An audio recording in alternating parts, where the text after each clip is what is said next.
বেসরকারি বিশ্ববিদ্যালয়ের শিক্ষার্থীদের সাথে সংগঠিত অপ্রীতিকর ঘটনায় জাতীয় নাগরিক পার্টির নেতা সার্জিস আলম কর্তৃক ছাত্রদলের উপর দোষ চাপানোর নিন্দা ও প্রতিবাদ।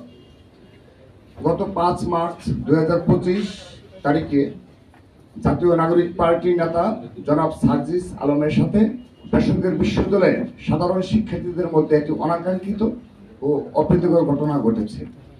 দেশের যে কোনো জায়গায় কোনো অপ্রীতিকর ঘটনা ঘটলেই উদ্দেশ্য প্রণোদিতভাবে বাংলাদেশ জাতীয়তাবাদী ছাত্রদলের নাম জড়ানোর একটি দুরভিসন্ধিমূলক প্রবণতা আমরা লক্ষ্য করছি। বিষয়টি অত্যন্ত উদ্বেগজনক। নর্থ সাউথ বিশ্ববিদ্যালয়ে সংগঠিত ঘটনার প্রকৃত বৃত্তান্ত এই যে বুধবার রাত 10টার পরে সার্জিস আলম তার কর্মী সমর্থকদের নিয়ে বসুন্ধরা এলাকার ঘাটপাড় থেকে নর্থ সাউথ বিশ্ববিদ্যালয়ের 8 নম্বর গেটের দিকে আসেন। এই সময়ে 8 নম্বর গেটে নর্থ সাউথ বিশ্ববিদ্যালয়ের শিক্ষার্থীরা আড্ডারত ছিলেন। গেটের সামনে সার্জিস আলমের উপস্থিতি দেখে বেসরকারি বিশ্ববিদ্যালয়ের ছাত্ররা সার্জিস আলমকে উদ্দেশ্য করে দাবির সিন্ডিকেট ভেঙে দাও, গুড়িয়ে দাও স্লোগান দেয়।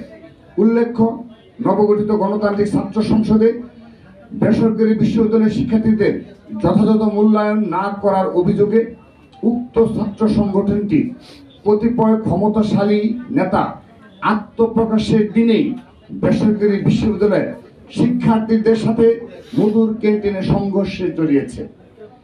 জাতীয় নাগরিক পার্টি এবং গণতান্ত্রিক ছাত্র সংসদের শীর্ষ নেতাদের সাথে বেসরকারি বিশ্ববিদ্যালয়ের শিক্ষার্থীদের সাম্প্রতিক উত্তেজনাপূর্ণ সম্পর্কের কথা দেশের সকল রাজনীতি সচেতন মানুষের অবগত। পূর্বের রেশারেশির জের ধরেই নর্থ সাউথ বিশ্ববিদ্যালয়ে সার্জিস আলম বেসরকারি বিশ্ববিদ্যালয়ের শিক্ষার্থীদের বিক্ষোভের মুখে পড়েন। এ সময়ে সার্জিস আলমের সাথে নর্থ সাউথ বিশ্ববিদ্যালয়ের শিক্ষার্থীরা বাক বিতণ্ডায় জড়িয়ে পড়েন। সার্জিস আলমের সাথে নর্থ সাউথ বিশ্ববিদ্যালয়ের শিক্ষার্থীদের বিরুদ্ধে সূত্রপাত নাগরিক পার্টি এবং গণতান্ত্রিক ছাত্র সংসদের মধ্যকার দাবি বনাম প্রাইভেট বিশ্ববিদ্যালয় নিয়ে চলমান অভ্যন্তরীণ কুন্দল থেকে। কিন্তু দুঃখজনকভাবে সার্জিস আলম এই ঘটনাকে রাজনৈতিক রূপ দেওয়ার জন্য ছাত্রদলকে দায়ী করে ফেসবুকে পোস্ট করেন। তার দাবি সম্পূর্ণ ভিত্তিহীন ও কল্পনাপ্রসূত।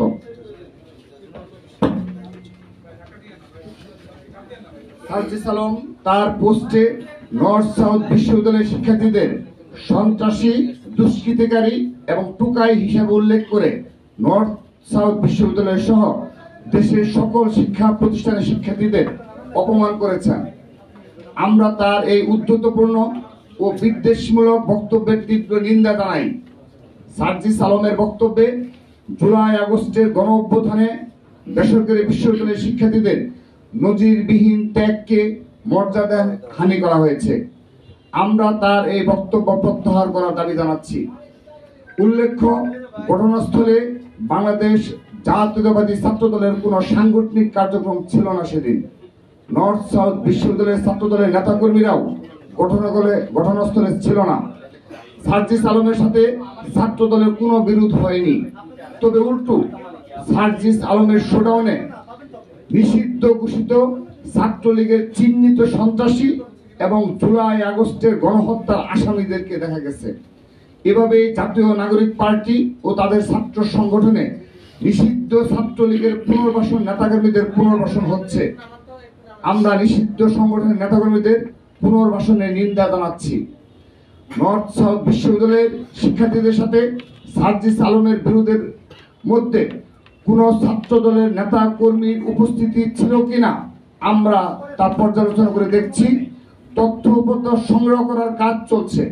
যদি ছাত্র দলের কারো কোনো ন্যূনতম অসাংগঠনিক সংশ্লিষ্ট থেকে থাকে তাহলে আমরা ছাত্র দলের পক্ষ থেকে আন্তরিকভাবে দুঃখ প্রকাশ করছি।